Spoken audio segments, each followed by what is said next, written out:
Israel বহুদিন ধরে দেখিয়ে এসেছে কম সম্পদ থাকলেও কিভাবে বড় বড় কাজ করা যায়।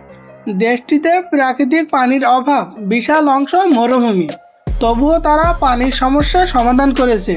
সমুদ্রের নোনা পানি পরিশোধন করে ব্যবহার করেছে, আর মরুভূমিতেও আধুনিক প্রযুক্তি দিয়ে সফলভাবে কৃষিকাজ চালাচ্ছে। জল ও কৃষি ব্যবস্থাপনায় তারা এমন পর্যায়ে পৌঁছাইছে যা দেখলে যে কেউ অবাক হবে। কিন্তু ইসরায়েলের সবচেয়ে বড় এবং চমৎকার কাজটি হচ্ছে ভূমধ্যসাগরে। তারা সমুদ্রের তলা থেকে বিপুল পরিমাণ বালি, কাদা আর পাথর সরিয়ে কৃত্রিম ভূমি তৈরি করেছে। প্রথমে প্রায় 20 লক্ষ ঘনফুট বালি তোলা হয়, পরে আরও প্রায় 1.5 কোটি ঘনফুট মাটি ও পাথর সরানো হয়। এই কাজের মাধ্যমে তারা সমুদ্রের উপর নতুন জমি বানিয়েছে, যেখানে তৈরি হয়েছে আধুনিক পোর্ট এবং বাণিজ্যিক স্থাপনা। এর ফলে দেশটির অর্থনীতিতে বড় পরিবর্তন এসেছে। এখন প্রশ্ন হলো, এত কষ্ট করে এসব করার দরকার কেন পড়ল? মূল কারণ হলো বাণিজ্য। ইসরায়েল এশিয়ার দেশগুলো থেকে তাদের মোট আমদানির প্রায় 25 থেকে 30% পণ্য আনে। এর মধ্যে চীনের ইলেকট্রনিক্স, কাঁচামাল এবং নানান পণ্য রয়েছে। আগে এসব পণ্য আসত দক্ষিণ এইলাত পোর্টে।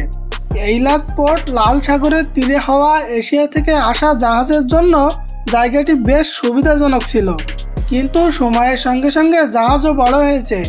এখন এমন জাহাজ আসে যেগুলো হাজার হাজার কন্টেইনার থাকে। এইসব বড় জাহাজের পানির নিচের অংশ গভীর অনেক বেশি হয়, প্রায় 12 থেকে 15 মিটার। অথচ এইলাত পোর্টের গভীরতা মাত্র 9 থেকে 10 মিটার, ফলে বড় জাহাজ সেখানে ভিড়তে পারে না। এর উপর এইলাত পোর্টের আশেপাশে রয়েছে গুরুত্বপূর্ণ কোরাল বীজ। বড় ধরনের ড্রেসিং করলে এইসব বীজ নষ্ট হয়ে যাওয়ার ঝুঁকি ছিল। পাশাপাশি সেখানে পর্যটন শিল্প আছে।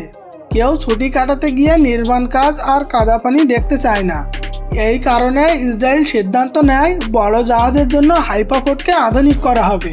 হাইফা পোর্ট দেশের মধ্য অঞ্চলে অবস্থিত এবং সেখানে সমুদ্রের গভীরতা বড় জাহাজের জন্য উপযুক্ত।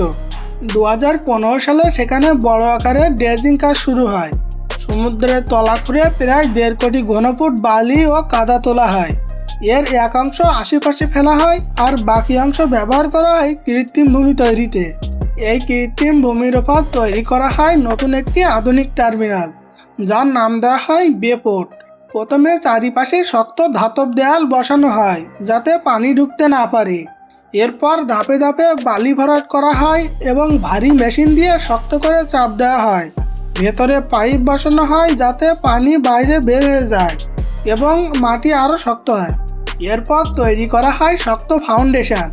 বড় বড় কংক্রিট প্লেট বসানো হয় যাতে বিশাল ক্রেন এবং ভারী যন্ত্রপাতির ওজন সহজে বহন করা যায়।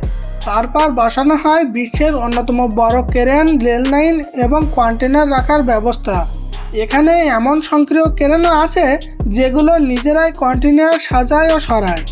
এই আধুনিক ব্যবস্থার কারণে হাইফা পোর্টে এখন 18,000 কন্টেনার বহন করতে সক্ষম এমন বিশাল জাহাজ গ্রহণ করতে পারে। বড় জাহাজ ব্যবহারের ফলে সময় ও পরিবহন খরচ দুটোই কমে গেছে। আজ হাইফা পোর্ট শুধু ইসরায়েলের জন্যই নয়, পুরো অঞ্চলের জন্য একটি গুরুত্বপূর্ণ ট্রানজিট হাব। এশিয়া থেকে পণ্য এখানে আসে, তারপর ছোট জাহাজে করে গ্রিস, সাইপ্রাস কিংবা মিশরের মতো দেশে পাঠানো হয়। এতে হাইফা শহরের অর্থনীতি বেড়েছে এবং তৈরি হয়েছে হাজারো নতুন কাজের সুযোগ। লজিস্টিক, পরিবহন, রেল, যন্ত্রপাতি রক্ষণাবেক্ষণ সহ নানা খাতে।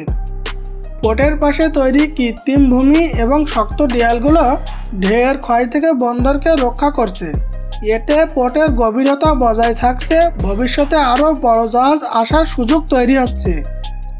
একসময় পরিকল্পনা ছিল এইলাত পোর্টকে পুরো শহরের ভেতরে সরিয়ে নেওয়ার।